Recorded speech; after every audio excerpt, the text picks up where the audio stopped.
Do you sometimes freeze in a big moment? Like a performance review, because your brain's overthinking every word? Yeah, me too. As a thinker and doer, I've lived in both worlds.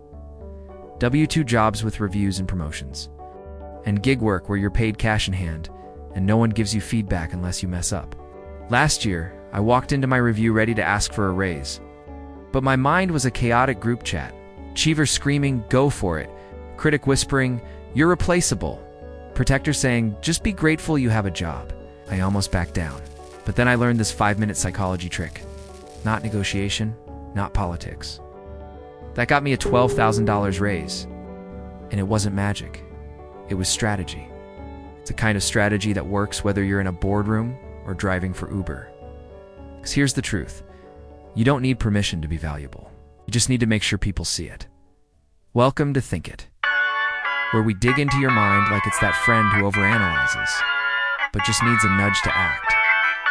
Today I'm sharing the exact framework I used, so you can walk into any conversation, a review, a pitch, a networking chat, and make your value impossible to ignore. Here's what's coming. Why your boss or client forgets your best work and remembers the wrong stuff, the peak end rule, a psych hack that edits their memory. My 3-part framework to shine in 5 minutes, a bonus line to sound confident and not cocky.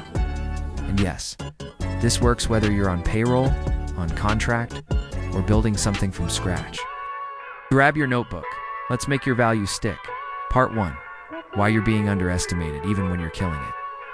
Real talk, you work hard. You solve problems before they happen. You show up early, stay late. You network, follow up, you deliver. But in your review, you get a great job, get a 2% raise. And you're like, wait, you don't see what I've been doing? It's like when I revamped a project but got a pat on the back instead of a promotion. I've been there. It's not that your boss doesn't like you, it's that their brain doesn't remember what you did. Nobel Prize winner Daniel Kahneman discovered the peak end rule. We don't remember experiences by the average. We remember the peak moment, the most intense, and how it ended. Mess up once? That's what sticks. List 10 wins. It's probably a blur, right? And if you're a hustler like me, moving between W-2, gig work, and side projects, this is even harder. You're doing great work, but it's scattered. No one sees the full picture. So how do you fix it? You don't work harder. You structure smarter. Edit the memory, like a highlight reel. Here's the 3-part framework I use based on the peak end rule. It's not about being loud. It's about being clear, memorable, and future-focused. The way a strategic hustler thinks. 1. Pick your peak moment.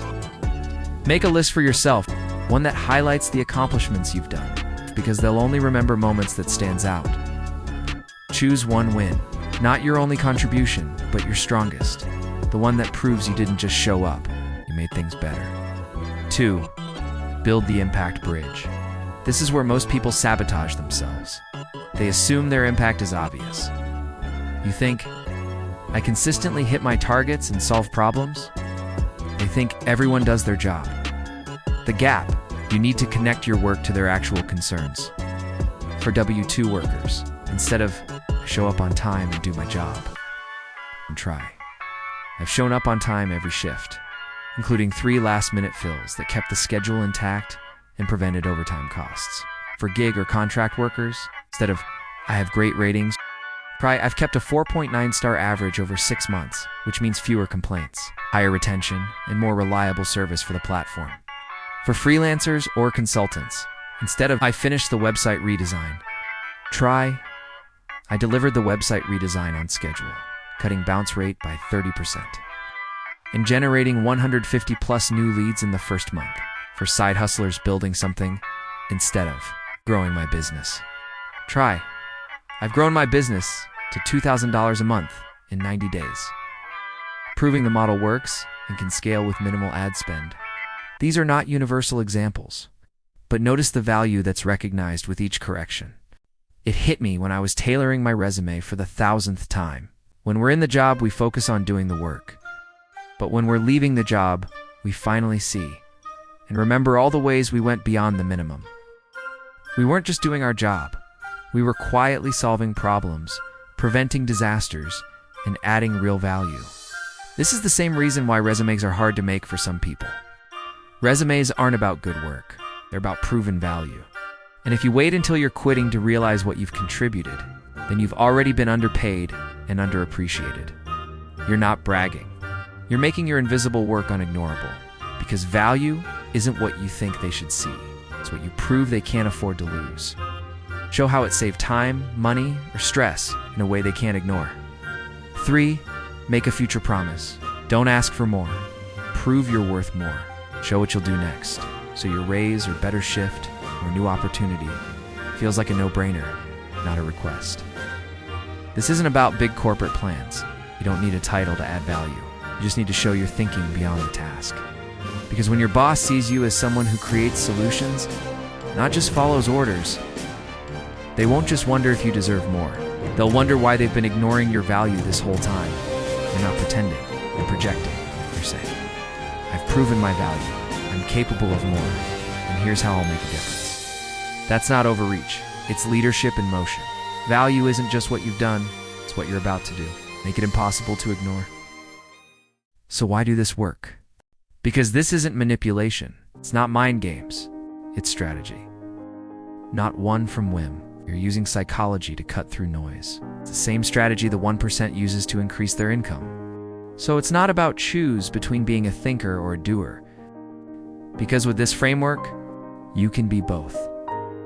It's for the multi-hyphenate professional, the one who sees the big picture and gets the work done. That $12,000 raise didn't come from working more hours. It came from framing me showing my value, like a strategist, not a beggar. As a thinker, I overthought reviews. As a doer, I wanted to act, but froze. Now I stopped replaying missed moments and act strategically to get the outcome I want. So what did you learn? Bosses and clients forget your good work because human memory only remembers peak moments and endings. The peak can rule. Most people fail at showing value because they list everything instead of highlighting their single biggest win. Don't say I'm good at my job. Say I saved X hours as dollars, and here's what that freed up for the business. You can prepare this entire pitch in 5 minutes by answering 3 questions about your best win. This isn't about inflating your accomplishments. It's about making your real impact visible and memorable. You need to lead with clarity. Make your moments become unforgettable. Make you look unreplaceable. And if you're not aiming for a raise, then what is it? Either way, good luck. You got this. Hit like if this hit home.